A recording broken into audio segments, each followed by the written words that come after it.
Hello students, आज हम आपको फॉन्ट ऑफ का यूज़ बताने जा रहे हैं। फॉन्ट ऑफ का यूज़ कहाँ करते हैं और कैसे करते हैं, इस वीडियो को अंत तक देखिए और आप बहुत ही आसानी से फॉन्ट ऑफ का ट्रांसलेशन बना लेंगे। तो फॉन्ट ऑफ का यूज़ कैसे करते हैं, कब करते हैं, पहचान देख लेते हैं। हिंदी वाक्यों में शौक या शौकीन शब्द हिंदी वाक्यों में शौक या शौकीन जैसे शब्द आने पर फॉन्ड ऑफ का प्रयोग करते हैं। यानी हिंदी वाक्य में अगर कहीं शौक या शौकीन शब्द आ जाए तो वहाँ पे हम फॉन्ड ऑफ का यूज़ करते हैं। इसका ट्रांसलेशन बनाने का नियम बहुत आसान है। सबसे पहले हेल्पिंग वर्ब देख लेते हैं। सहायक क्रिया यानी हेल्पिंग वर्ब का प्रयोग कैसे करते हैं। हिंदी वाक्य के अंत में है, हूं, हो यानी वाक्य जब प्रेजेंट में होता है तब हम इज, आर, एम का प्रयोग करते हैं। इज का प्रयोग करते हैं सिंगुलर नंबर के लिए, आर का प्रयोग करते हैं प्लूरल के लिए और एम का प्रयोग करते हैं केवल आई के साथ। ठीक है। और हिंदी वाक्य के अंत में था, थी, थे आने पर वाज या वेयर का प्रयोग करते हैं। यानी जब वाक्य पास्ट में होगा तब हम यहाँ पे हेल्पिंग वर्ब वाज या वेयर लगाएंगे। सिंगुलर के लिए वाज लगाते हैं और प्लूरल के लिए वेयर लगाते हैं। मेन वर्ब की फर्स्ट फॉर्म में आईएनजी लगाते हैं, आईएनजी फॉर्म लगाते हैं। ठीक है। ट्रांसलेशन लिखा हुआ है, ट्रांसलेशन बनाने का नियम। ट्रांसलेशन बनाने का नियम बहुत ही आसान है, कर्ता प्लस उल्टा। कर्ता किसे कहते हैं? वाक्य में एक ऐसा शब्द होता है जिसे हम सब्जेक्ट यानी कर्ता कहते हैं और उस कर्ता की पहचान कौन या किसने से प्रश्न पूछने पर होती है। चलिए एग्जाम्पल देख लेते हैं। जैसे अगर हम कहें वह किताब पढ़ने का शौकीन है, या इस वाक्य को हम इस तरह बोल सकते हैं, उसे किताब पढ़ने का शौक है। ठीक है। वह किताब पढ़ने का शौकीन है, या हम ये कहें उसे किताब पढ़ने का शौक है। वाक्य दो तरह से बोले गए हैं लेकिन इसका ट्रांसलेशन जो बनेगा वो एक ही तरह का बनेगा। इसका अंग्रेजी में ट्रांसलेशन सिर्फ एक ही तरह बनाएंगे। ठीक है। अब हम ट्रांसलेशन बनाने का नियम हमने कर्ता प्लस उल्टा लिख दिया है। अब हमको ये नहीं पता कि वाक्य में सब्जेक्ट हमारा क्या है। ठीक है। तो सब्जेक्ट की पहचान होती है कौन या किसने से प्रश्न पूछने पर। लिखा हुआ है वह किताब पढ़ने का शौकीन है। सबसे पहले हम कौन से प्रश्न करेंगे, कौन किताब पढ़ने का शौकीन है, तो उत्तर आया वह। और वह को अंग्रेजी में कहते हैं ही। ठीक है स्टूडेंट्स, वह को अंग्रेजी में ही कहते हैं। और हमने हेल्पिंग वर्ब में बताया कि है, हूं, है आने पर यानी जब वाक्य प्रेजेंट में हो तो इज, आर, एम में से कोई एक हेल्पिंग वर्ब लगाते हैं।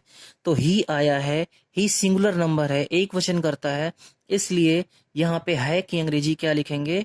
इज।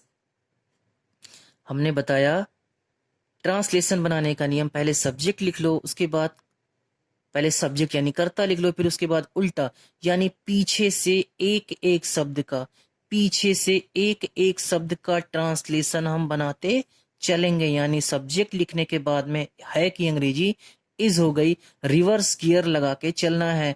शौकीन, शौकीन की अंग्रेजी होती है फॉन्ड ऑफ। ठीक है। शौकीन। पढ़ना, पढ़ने की अंग्रेजी होती है read. He is fond of read. और इसमें आईएनजी लगाना है, मुख्य क्रिया में आईएनजी लगाना है। तो he is fond of reading किताब, किताब की अंग्रेजी द बुक। ट्रांसलेशन बहुत आसान है, कुछ नहीं किया गया है। सबसे पहले सब्जेक्ट ढूंढ के लिख दो। ठीक है। उसके बाद उल्टा यानी पीछे से एक एक शब्द का ट्रांसलेशन बना के चलना है। पहले सब्जेक्ट लिखो ही, फिर उसके बाद पीछे से एक एक शब्द का ट्रांसलेशन बनाना है। सब्जेक्ट की पहचान कौन या किसने से प्रश्न पूछने पर। आगे देख लेते हैं एग्जाम्पल।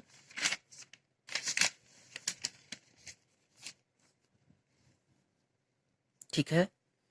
एग्जाम्पल में दूसरा लिखा हुआ है लता को गीत गाने का शौक था। ठीक है। या हम इस वाक्य को हम इस तरह बोलें, लता गीत गाने की शौकीन थी। ठीक है।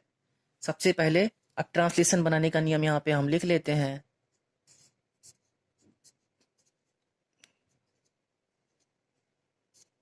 कर्ता प्लस उल्टा,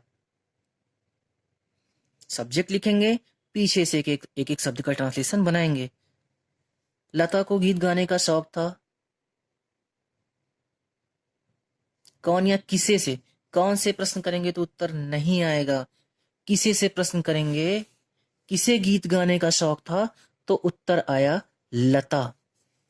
और लता की अंग्रेजी, लता को लिखेंगे, नाम है, लिख देंगे।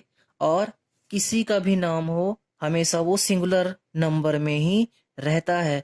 लता एक नाम है, वो सिंगुलर नंबर में है। और कर्ता लिखने के बाद में उल्टा, यानी पीछे से एक एक शब्द का ट्रांसलेशन बनाएंगे। तो था, थी, थे, यानी वाक्य पास्ट में आया है। या तो हम वाज का प्रयोग करेंगे, या तो हम वेयर का प्रयोग करेंगे। किसी का नाम है तो ये वो एक वचन है, सिंगुलर नंबर है, इसलिए लिखेंगे वाज। वाज लिख देते हैं। उसके बाद आया शौक। शौक की अंग्रेजी फॉन्ड ऑफ, का की अंग्रेजी नहीं लिखेंगे।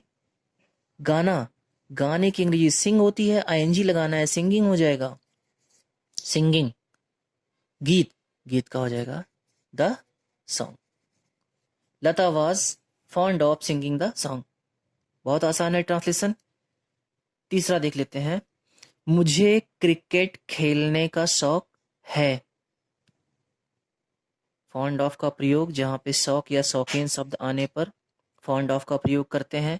मुझे क्रिकेट खेलने का शौक है, हमें सबसे पहले कर्ता यानी सब्जेक्ट लिखना है। किसे शौक है, तो उत्तर आया मुझे। यहाँ पे कौन से प्रश्न करने पर उत्तर नहीं आएगा।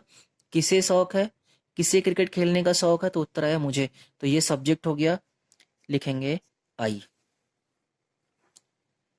आई के साथ है की अंग्रेजी, पहले कर्ता लिखेंगे, उसके बाद उल्टा। अब हम कर्ता लिख दिए हैं। अब पीछे से एक एक शब्द का ट्रांसलेशन बहुत ही आसानी से बना के चलना है। तो है की अंग्रेजी, आई के साथ हम लगाते हैं एम। ठीक है, प्रेजेंट में एम लगाएंगे। शौक, शौक की अंग्रेजी क्या लिखेंगे, फॉन्ड ऑफ। खेलना, खेलने की अंग्रेजी होती है प्ले, और प्ले में लगाएंगे आईएनजी, प्लेइंग हो जाएगा, fond of playing. Cricket, cricket को लिख देंगे ऐसे करके, क्रिकेट। बहुत आसान है। रवि झूठ बोलने का शौकीन है। कौन झूठ बोलने का शौकीन है, रवि। आसानी से हमको सब्जेक्ट मिल गया, कर्ता मिल गया। अब जब हमको कर्ता मिल जाए तो उल्टा पीछे से ट्रांसलेशन बना दो। किसी का नाम है रवि, इसलिए है की अंग्रेजी यहाँ पे लिखेंगे इज। शौकीन, शौकीन की अंग्रेजी क्या होती है, अभी हमने बताया, फॉन्ड ऑफ। बोलना, टेलिंग, झूठ का ए लाई। तो ये था हमारा फॉन्ड ऑफ का यूज। ऐसे ही वीडियो देखने के लिए हमें फॉलो करें। वीडियो को पूरा देखने के लिए धन्यवाद।